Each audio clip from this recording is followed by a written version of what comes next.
Welcome to Varshini vlog. Varshini விலாக்ல இன்னைக்கு பொங்கல் சாம்பார் எப்படி செய்யலாங்கிறது பார்க்கலாங்க.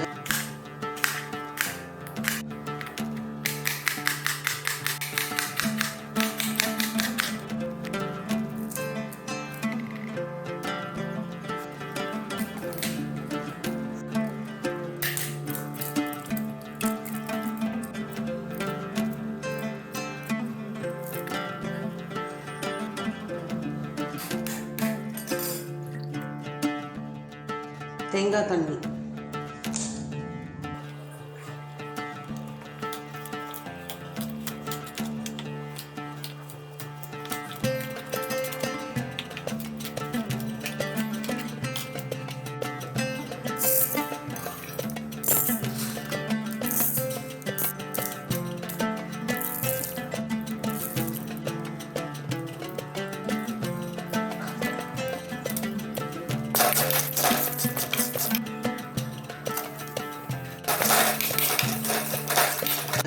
அதுக்கு காய்கறி ஒத்தப்படையில் தான் நறுக்கி எடுத்திருக்கீங்க.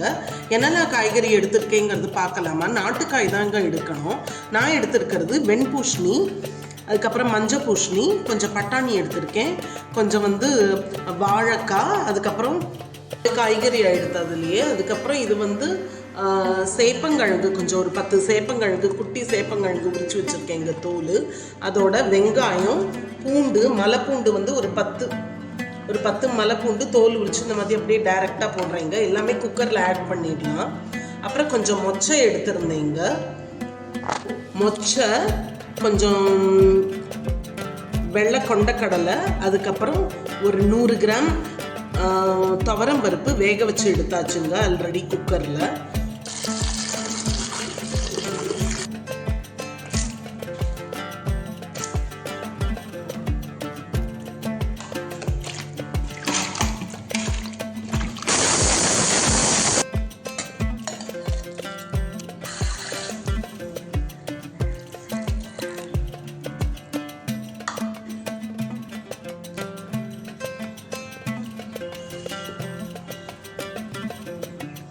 ரெண்டு பெரிய தக்காளி கட் பண்ணி ஆட் பண்ணியிருக்கேங்க, ரஃபாக நறுக்கிட்டு புளிப்பு டேஸ்ட்டுக்கு வேண்டி. அப்புறம் புளியும் ஒரு லெமன் சைஸ் அளவு ஊற போட்டு வச்சுருக்கேங்க. அதனால் 2 தக்காளி தான் சேர்த்துருக்கேங்க. இது எல்லாமே இந்த பொங்கல் சாம்பார் மசாலா அரைச்சிட்டு வந்துடலாங்க.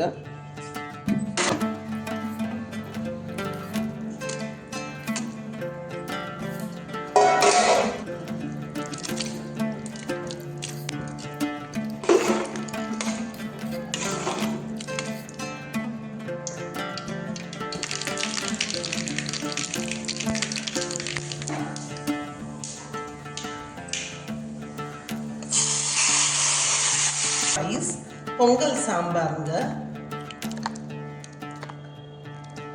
இது ஷார்ட்ஸாகவும் போட்டிருக்கேன், லாங் வீடியோவும் நான் அப்லோட் பண்ணுறேங்க. இதோட ஒரு அப்பளம் மட்டும் வச்சு சாப்பிட்டாலே போதும், சூப்பராக இருக்குங்க. எவ்வளோ சூடாக. இதில் வேணால் நீங்கள் நெய் சேர்த்துக்கோங்க, இல்லாட்டி விட்டுறலாம். எனக்கு நிறைய தாளிச்சு கொட்டியாச்சு எண்ணெய் சேர்த்துட்டு. இதே மாதிரி இந்த வீடியோ பிடிச்சிருந்ததுன்னா கண்டிப்பாக லைக் பண்ணுங்கள், நிறைய ஷேர் பண்ணுங்கள், ஃப்ரெண்ட்ஸ், ரிலேட்டிவ்ஸ், நெய்பர்ஸோட கமெண்ட் பண்ணுங்கள். கண்டிப்பாக சப்ஸ்கிரைப் பண்ணி வச்சுக்கோங்க. லாங் வீடியோ பாருங்கள், ஷார்ட்ஸ்லாமும் பாருங்கள், கொஞ்சம் சப்போர்ட் பண்ணுங்கள். தேங்க்ஸ் ஃபார் வாட்சிங். நெக்ஸ்ட் ஒரு இன்ட்ரெஸ்டிங்கான குக்கிங் வீடியோ ரெசிபியில் பார்க்கலாங்க.